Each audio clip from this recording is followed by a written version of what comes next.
அவர்களே, கடந்த சில வாரங்களாக பத்திரிகைகள் அடிக்கக்கூடிய ஒரு மிகப்பெரிய கூத்துக்களை நாம் தினந்தோறும் பார்த்து வருகின்றோம். அதாவது மனசாட்சிக்கும் இவர்களுக்கும் எந்த சம்பந்தமும் இல்லை என்று சொல்லக்கூடிய அளவிற்கு இவர்கள் செய்யக்கூடிய அட்டூழியங்கள் கொஞ்சம் நெஞ்சம் அல்ல. நீதி, நேர்மை, நியாயம் அப்படின்ற வார்த்தையெல்லாம் இவர்களுடைய அகராதியில இருக்கின்றதா இல்லையா என்று கேள்வி எழுப்பக்கூடிய அளவிற்கு இவர்களுடைய செயல்பாடுகள் ஒவ்வொன்றும் அமைந்திருப்பதை நாம் பார்க்கின்றோம்.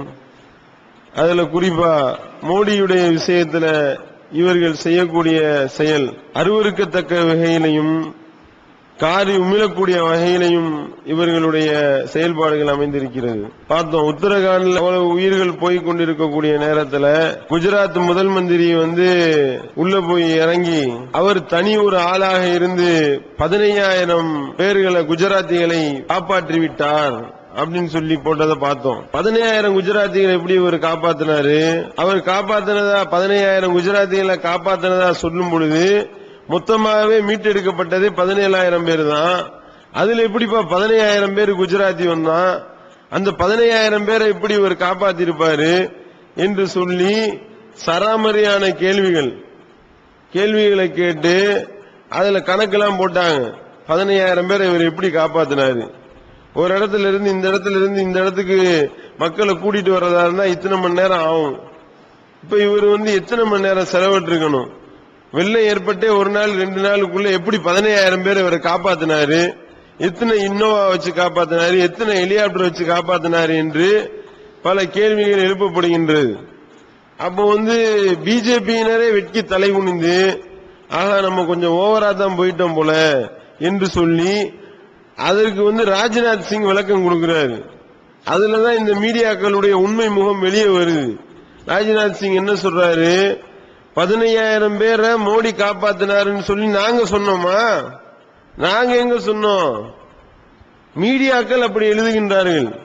மீடியாக்களாக எழுதியதற்கு நாங்க பொறுப்பாக முடியுமா என்று சொல்லி ராஜ்நாத் சிங் கேட்கிறாருன்னா அப்ப என்ன நிலவரம் என்னன்னு உங்களுக்கு விளங்குதா?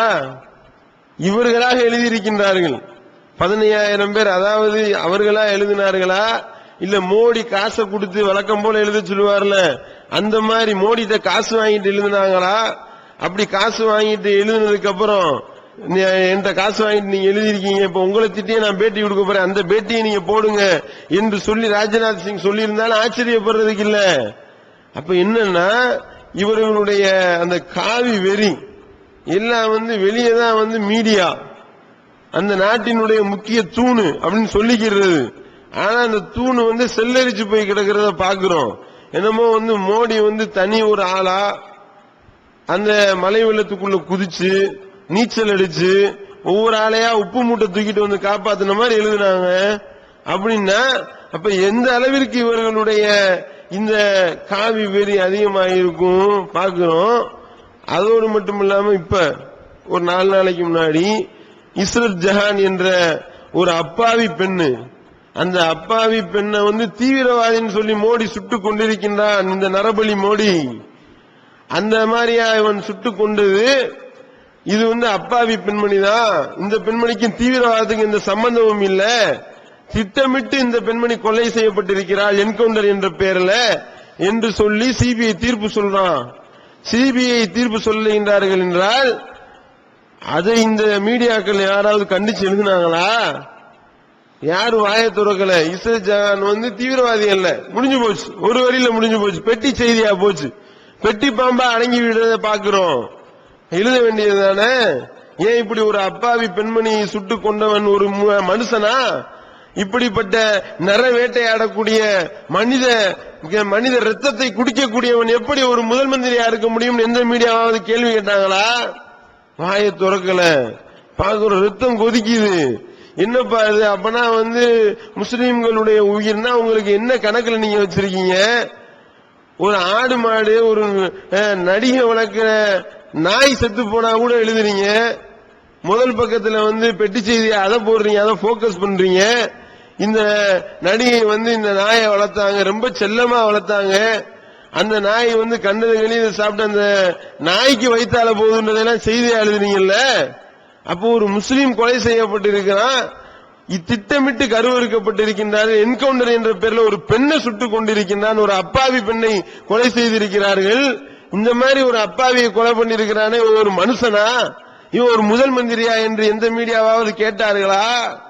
கேட்கல. பார்க்கிறோம். அதோடு மட்டும் இல்லாமல் இந்த உத்தரகாண்ட் வெள்ளத்துல இவங்க அடிச்ச கூத்து இருக்கின்றது, டெய்லி பேப்பர்கள் எடுத்து வாசிச்சு பார்த்தோம்னா அந்த உத்தரகாண்ட் சோகத்தை விட இந்த சோகம், இவர்களுடைய மனசாட்சி கொலை செய்து விட்டு இவர்கள் எழுதக்கூடிய சோகம் இருக்கின்றதே, அதுதான் பெரிய சோகமாக இருந்தது. பார்க்கணும். எழுதுகின்றார்கள், சாமியார்கள் கொள்ளையடிச்சாங்கல்ல, சாமியார்கள் கொள்ளையடிச்ச சாமியார்களை இவர்கள் வெளிச்சம் போட்டு காட்டினார்களா? சாமியார்கள் கொள்ளையடித்து சாமியார்கள் பிணத்தினுடைய விரலை அறுத்து தின்றதையெல்லாம் ஏதாவது ஒரு மீடியா வெளியே கொண்டு வந்தானா? யாரும் வெளியே கொண்டு வரல. நம்ம ஆங்கில நாளேடுகள்ல இருந்து மொழிபெயர்த்து நம்மளா சொல்ல வேண்டியது இருக்கின்றது. அதுல இந்த தினத்தந்தி என்பவன் எழுதுகின்றான், என்ன எழுதுறான்? சாமியார்களுடைய வேடத்தில் இருந்தவர்களை கைது செய்தார்கள் போலீசார். சாமியார்கள் வேடம் போட்டுட்டு உத்தரகாண்ட்ல போய் இறங்கினானா மழை வெள்ளத்துல. மழை வெள்ளம் வந்ததுக்கு அப்புறம் இங்க இருந்து சாமியார்கள் ஹெலிகாப்டர்ல போய் இறங்கினாங்க. சாமியார் வேடம் போட்டுக்கிட்டு இறங்கினாங்களா? உத்தரகாண்ட்ல என்ன சாமியார்களுடைய நாடக சபாவா நடக்குது? வெளிநாடுகள் இருந்து உள்ள போய் ராணுவம் மாதிரி உள்ள இறங்குறதுக்கு உண்டான ஆற்றல் சாமியார்கள் வேடம் போட்ட கொள்ளையர்கள் வைத்திருந்தார்களா? என்ன இவர்கள் சொல்ல வருகின்றார்கள்? சாமியார்கள் போல வேடமிட்ட அந்த போலி வேடதாரிகளை போலீசார் கைது செய்தார்களாம். சாமியார் எல்லாமே வேடம் தானே போட்டுக்கிட்டு இருக்காங்க, அது இவர்களுக்கு தெரியாதா? அதோடு மட்டும் இல்லாமங்க, இங்க செத்து மடிஞ்சு கொண்டிருக்கின்றது, உயிர்கள் எல்லாம் மடியுது. பார்த்தா பார்த்தீர்களா அற்புதத்தை? என்ன எத்தனை ஆயிரம் பேர் செத்து சாவுறது அற்புதமா உனக்கு என்று பார்த்தா பாருங்கள், ஒரு கோதர்நாத் கோயிலில் உள்ள ஒரே ஒரு சிலை மட்டும் அழியாமல் இருப்பதை பாருங்கள். எழுதுறாங்க. எப்படி மனசாட்சின்றது உங்களுக்கு ஏதாவது இருக்கா? கொஞ்சமாவது இருக்கா? இத்தனை ஆயிரம் பேர் செத்து மடிந்து கொண்டிருக்கின்றார்கள், அது உங்களுடைய கண்ணுக்கு தெரியாது. ஒரே ஒரு சிலை தண்ணியில மூழ்காம அது தனியா நிக்கிதான். அது எவ்வளவு பெரிய அதிசயம் பாத்தீங்களா? சிலை எப்படி சாவும்? நான் என்ன கேட்கிறேன், சிலை எப்படி சாவும்? சிலைக்கு உயிர் இருந்தா தானே சாவும், அது எப்படி சாக போகுது? அது அப்படியே தானப்பா இருக்கும். அதோடு மட்டும் இல்லாமல் அதிசய மணியை பார்த்தீர்களா? கோதர்நாத் கோயிலில் உள்ள இந்த அதிசய மணியை பாருங்கள். என்ன அதிசயம்! இந்த மணியை தொங்கிக் கொண்டே, இந்த மணியை பிடித்து தொங்கிக் கொண்டே ஒருவர் உயிர் பிழைத்திருக்கிறார். அவர் பல பணங்கள் மேல மிதந்து நின்று நடந்து அப்படியே அந்த மணியை எக்கி பிடிச்சாராம். அந்த மணியில தொங்குற ஒரு ஆளை பத்தி எழுதுறீங்களப்பா, இத்தனாயிரம் பேர் செத்து மடிஞ்சிருக்கானே, அவர்கள் உங்களுடைய கண்ணுகளுக்கு தெரியலையா? அப்ப இது உங்களுக்கு மிகப்பெரிய அற்புதமா தெரிகின்றதா? அதோடு மட்டும் இல்லாமல் ஏன் இந்த மழை வெள்ளம் தெரியுமா? எழுதுறாங்க, இந்த மழை வெள்ளம் வருவதற்கு காரணமே அந்த கோயிலுக்குள்ள போறதுக்கு முன்னாடி பல கிலோமீட்டருக்கு முன்னாடியே இறங்கி நடந்து போகணும். ஆனால் என்ன செய்து விட்டார்கள்? பக்தர்கள் எல்லாம் அங்கே போய் நேரடியாக இறங்கி விட்டார்கள். இப்படி நடக்காம போனார்களே, இதனுடைய காரணமாகத்தான் கடவுளுக்கு கடுமையான கோபம் ஏற்பட்டு மிகப்பெரிய மழையை இறக்கிட்டாரு. எழுதுறாங்க, மனசாட்சி இல்லாம எழுதுகின்றார்கள். அப்ப இவ்வளவு பெரிய மழை வெள்ளம் வந்ததுக்கே காரணம் என்னவா?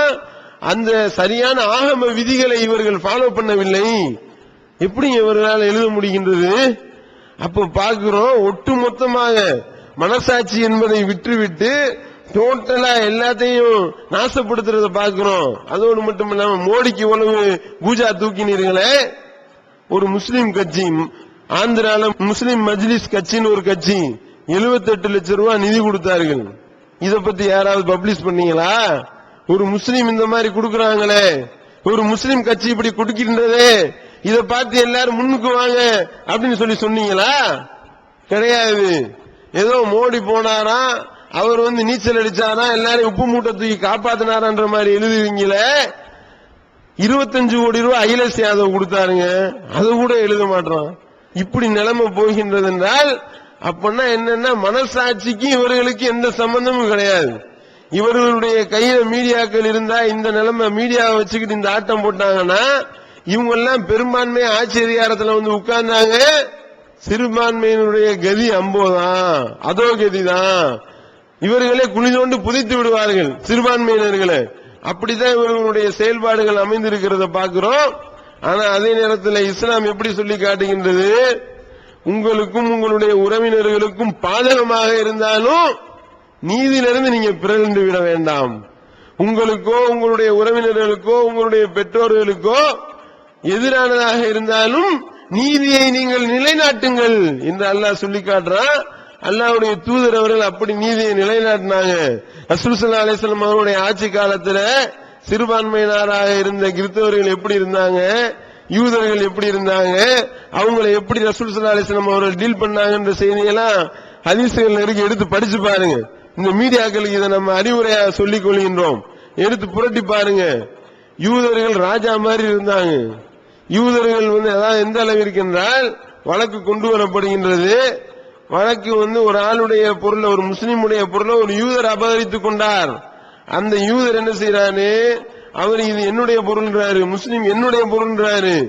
ரூல்ஸ் என்ன ரசூல் ஸல்லல்லாஹு அலைஹி வஸல்லம் சொன்னாங்க, ஒரு பொருள் இருக்கிறதா, அதை எவனாவது கைப்பற்றிக்கிட்டான், அப்படி கைப்பற்றி கொண்டிருக்கும் பொழுது அந்த பொருள் யாரிடத்துல இருக்கின்றதோ அவர் எதிராளி வழக்கு கொண்டு வர்றாருல, வழக்கு கொண்டு வர்றவர் ஆதாரத்தை காட்டணும், என்னுடைய பொருள் தான்றதுக்கு.